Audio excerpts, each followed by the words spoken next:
Hello everyone and welcome back to my channel. Today we're going to be working on the 302 small block that came out of my 69 Ford Mustang. Today we're just going to be cleaning and degreasing it, and then after we're done with that, we're actually going to open this thing up and see how it looks on the inside of the engine here. Now, the engine did run prior to pulling it. It did have oil come up to the rockers, so we know that the oiling system was operating before I just started to crack it off and fire it. That way I didn't dry start it. But the engine itself here is going to get a nice cleaning, and then we'll open this thing up and go from there. Alright, so we're going to douse this thing with some APC cleaner here. As we're dousing this thing, I want to get this thing squeaky clean. You can already see this thing just got the grease just coming off of it. We're going to let it soak and penetrate the grease, and then we're going to pressure wash this sucker. Alright, that should do it.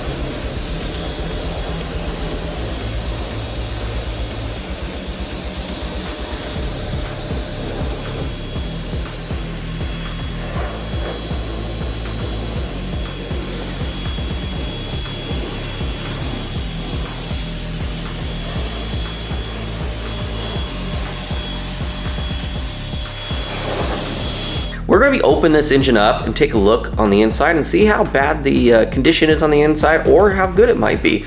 I don't really know. I know when I pulled the valve covers off, when I checked to make sure that the rockers were getting oil, it was pretty clean up there, no sludge. So I'm curious to see what the valley looks like underneath the intake manifold. So let's get to it. Let's tear this thing open.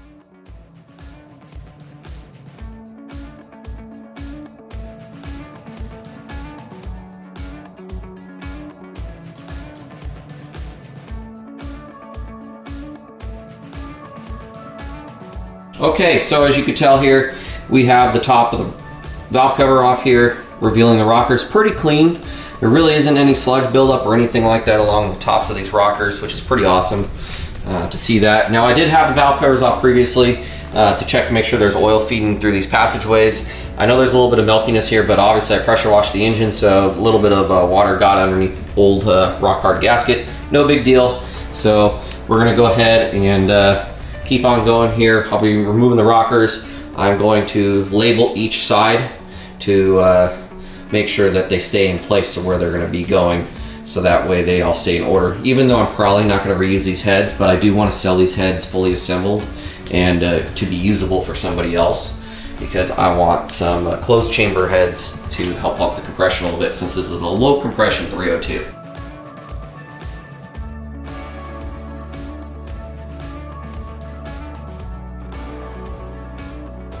I couldn't do it with the pry bar, not yet at least. So I got a putty knife here.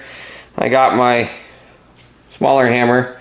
I'm just going to take this guy and basically work it underneath the putty, or the RTV, not putty, because I'm using a putty knife, duh. So work it into the RTV, kind of cut through it along the edging where the valley is, kind of loosen it up hopefully, so that way we can get this thing broke loose and I can pull this thing off, because it's stuck. I mean, it's probably never been apart, you know, obviously in at least the last 30 years I've had the car, you know, and around me or around the prior owner, nasty. So we're just gonna cut through all this and kind of work it, so that way it'll help loosen this thing up, because I don't really know what these guys use to really put this thing together with, but I gotta separate it somehow.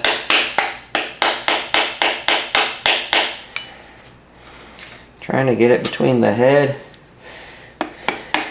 and the intake. I'm not going to reuse these heads, but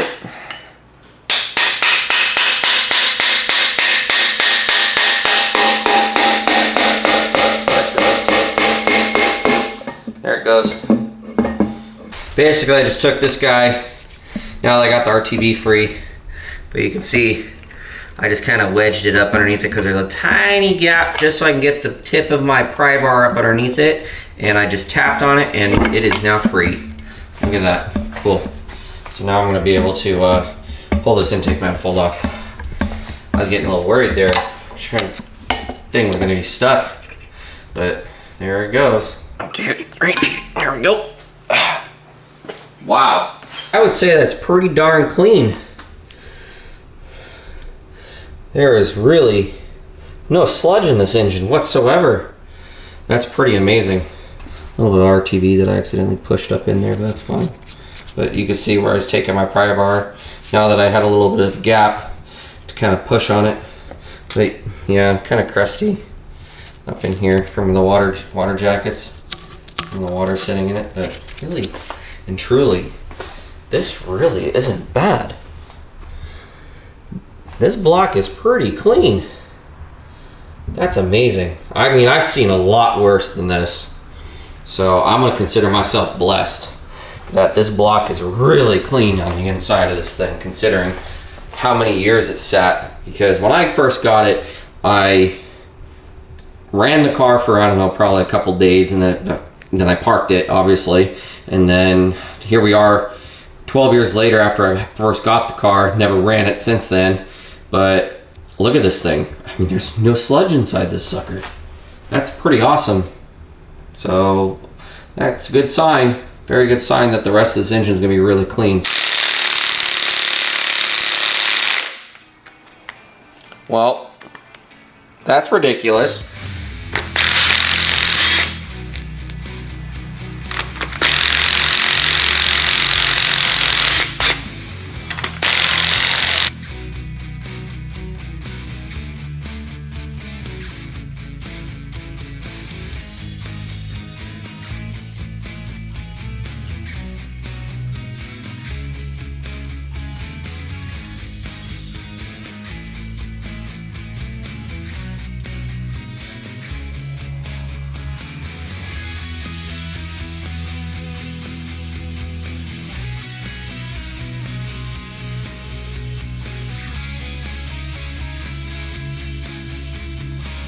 Okay, now that we got the valve train here all taken off here, I'm gonna leave the springs on. There's no reason to take it apart and disassemble that. I have everything set off to the side, neatly organized, so that way when the person, whoever might want to buy these heads, that way everything's put together and neat and organized.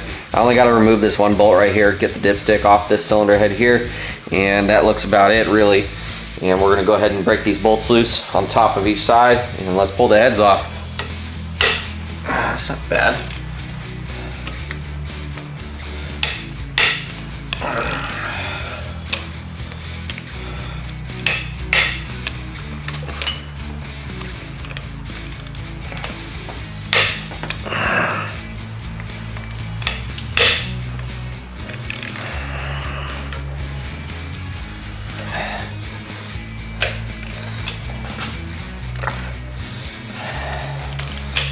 Some of these aren't even tight. Wow, barely. So that tells me a lot. Maybe there's been other things going on inside the engine. Hopefully not. Barely tight, barely tight.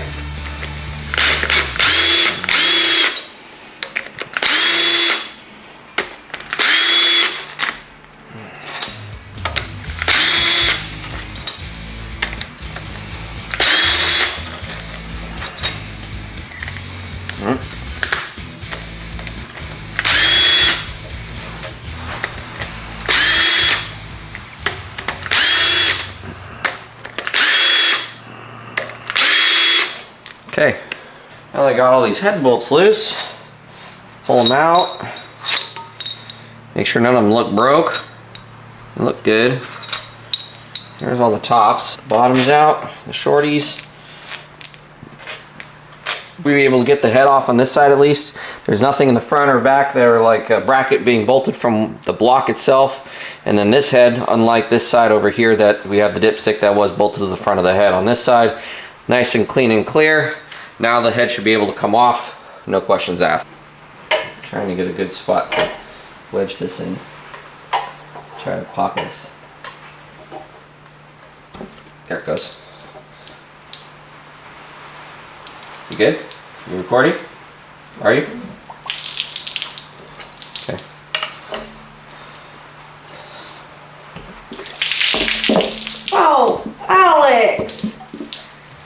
Keep recording. Shush. Yeah, that kind of didn't look exactly where it was supposed to. These things are not tight whatsoever, Gabby. That's scary.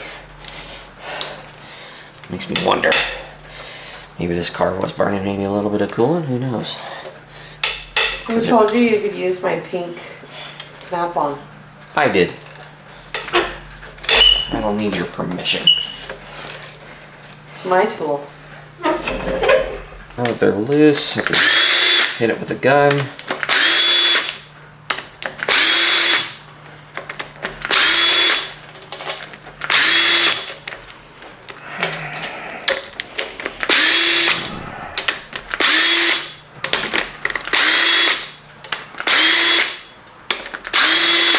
Dowels.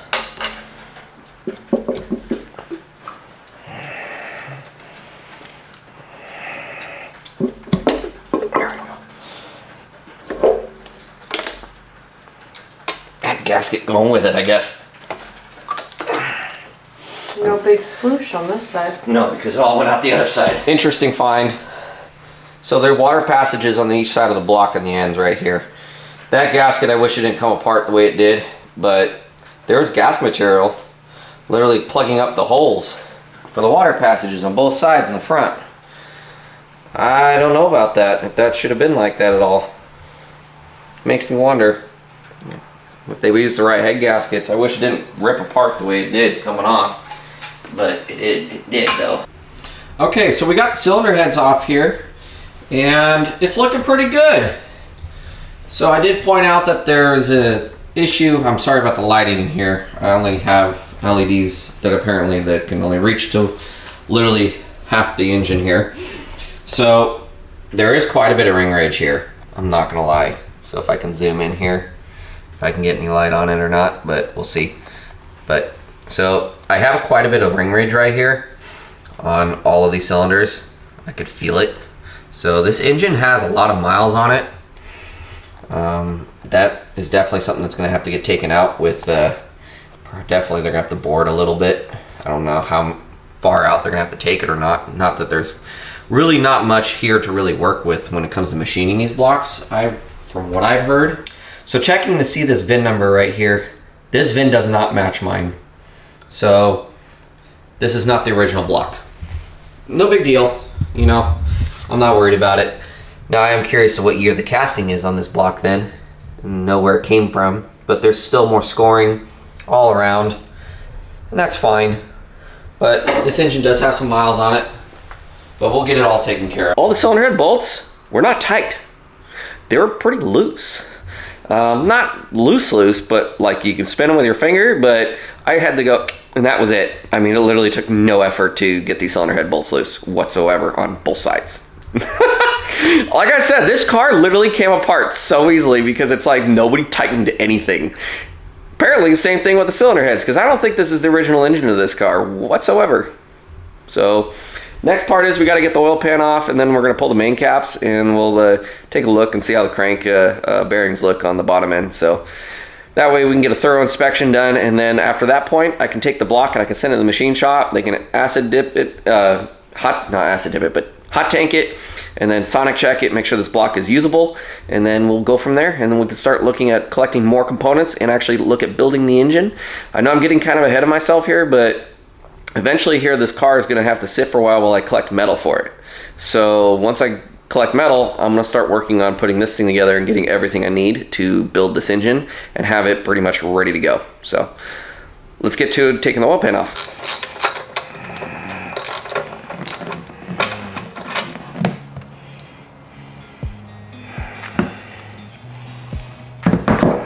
Okay, let's rotate this sucker and make a mess. Yep, here we go. Make more of a mess, no big deal.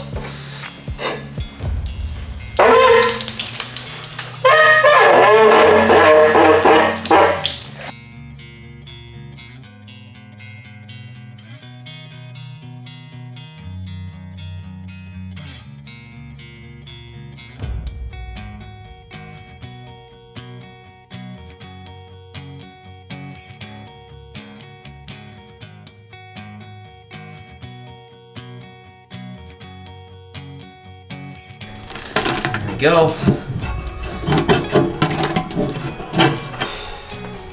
All the way around it.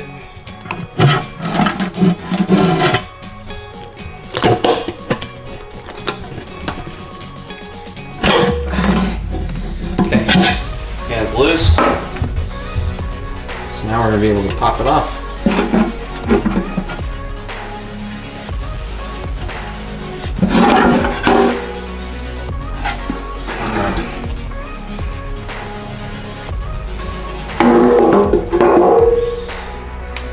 There we go. Nice. It's got a windage tray in there. I never opened up a 302 before, so this is my first time doing it. So, definitely, it's pretty cool. It's got a windage tray. Awesome. You got a little bit of nastiness in the pickup. I don't know what that is, to be quite honest. Looks gross. Not really sure what that is. Okay, here we go. Here's a light. I mean, it's pretty clean. It's pretty clean. Not bad. Not bad at all. I mean, I've seen worse.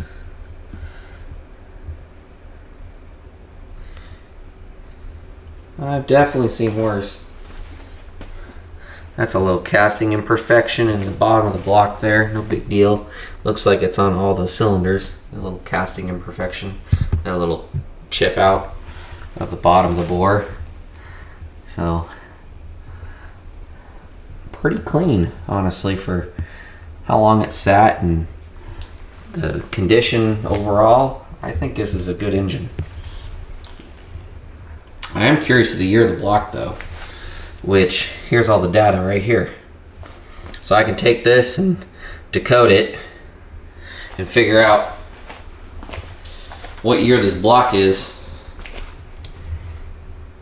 But honestly, it's clean.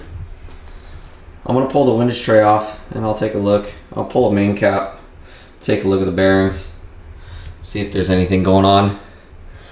I'll pull one of the caps off. Okay.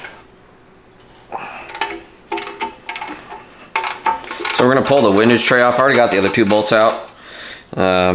Just gotta get these two and then this windage tray can come out. Fun fact, this ratchet I'm using is from the 1950s. It's pretty cool.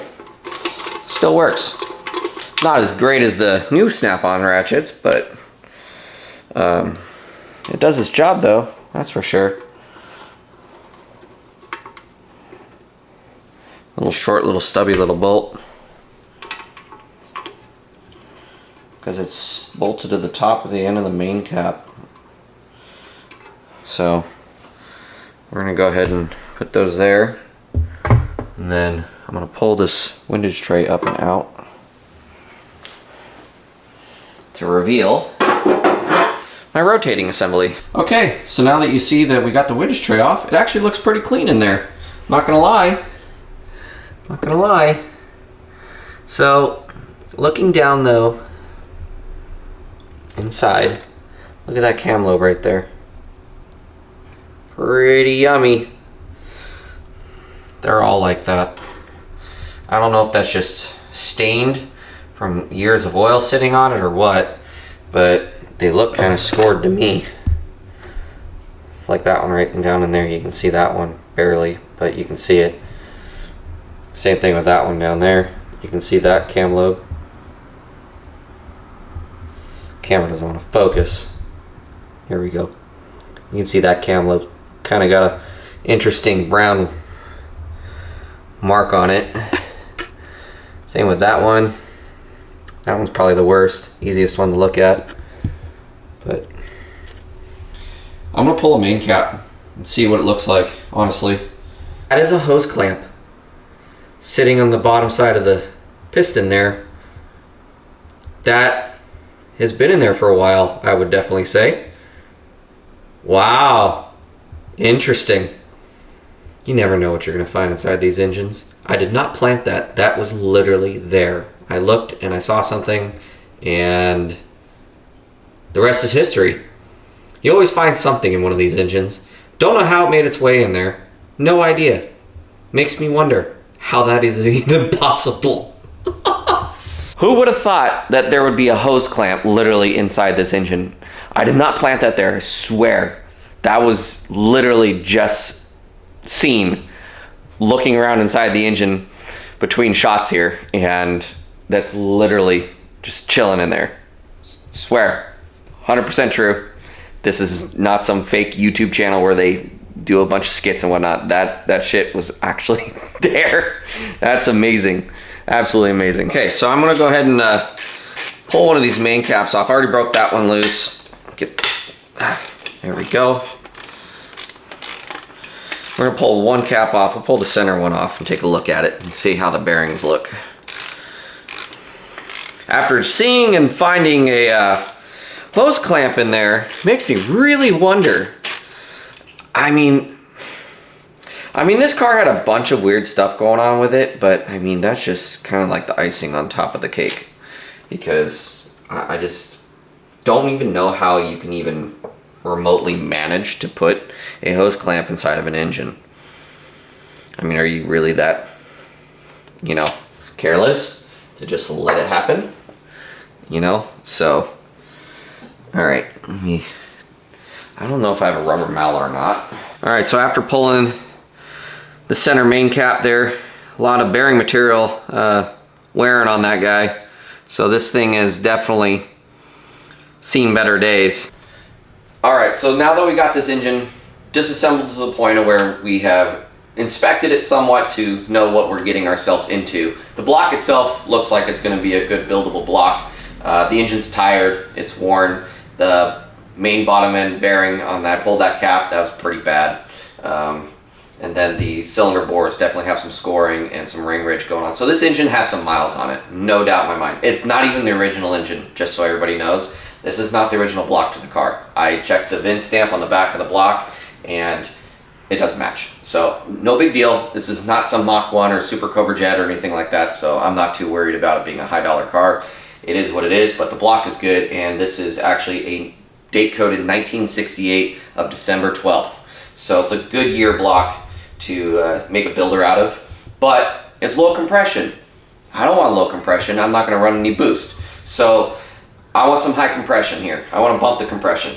I'd like to get it around 10.5 to 1. But to do so, I want to run some GT40-P heads, which is a variation of the GT40 heads. And then after that, I'd like to pair it with a Ford Racing cam kit, as well as going with my Edelbrock RPM air gap intake. I think that would be a nice pair. Got a lot of flow from that intake manifold with a nice cam with those heads. I think this engine will make some nice popcorn sound coming out the exhaust. And then I already got some Hooker long tubes for this car. MSD ignition is one thing I'm going to definitely do. I've never did that in my Dart, and I'd like to put a full MSD ignition system in the car. Frostbite radiator, I was looking into those. Those look like a pretty decent radiator. Got some good reviews from Holly. And then obviously I'm going to run some electric cooling fans, because drivability of the car is all what is key point here. I'd like to take this car on power tour. That would be a really cool experience to do, where we can take this car on a long haul. So Holly EFI would definitely be a way to go with this car, because of tunability. I can just do everything from a laptop. So melling a oil pump is a definite must. I have one on my Dart, never failed me. Love that oil pump in that car, no issues. And then a melling water pump, and then a double roller chain, and a balance and blueprinted. So we all talk about budget. This engine here, that nice little list right there, I can already see the dollar signs in my head, just going ching-ching, ching-ching, ching-ching, right? So with that being said, this is an amazing thing to do if I have the proper budget. If I have enough money, I want to do a 347 stroker kit. That would be a really cool engine build to do for this particular car. I think it would be putting into the realm of more enjoyable drives, and then more spirited drives, I should say, more spirited on the back roads, you know, with a 347 stroker kit. But I want to maintain reliability. That's a huge key, because I don't want to make this car too radical with the engine to where I can't drive it on longer trips and ruin its reliability. I want to be able to turn the key, go on a longer trip with my wife, and then not have to worry about it breaking down or anything like that, because the engine's so radical, it's gonna get hot in traffic if I go in the cities, you know, all those kinds of different things. I don't wanna have any issues with this car going on a longer trip. So, as you see it here, this engine is gonna be going through the process here in a little while. The car eventually, once I get the metal work starting on the car, then I could start looking at putting the engine into the machine shop where we can then fully take it apart, because I really don't want to have to disassemble it any further and store more of the parts. I'm going to sell the cylinder heads, but I don't want to store anything else really in terms of separate components. So once it comes time to where I could take it to the shop, we'll get a hot tank, they'll sonic check it, make sure the block is actually good. I mean, I'm sure it is, but you got to do the proper procedure to make sure that you're going to not waste your money into a block that might be bad. So there we have it. So I hope you all enjoyed my videos so far. There's a lot more to come on my channel, so please make sure to like and subscribe. Stay tuned for more.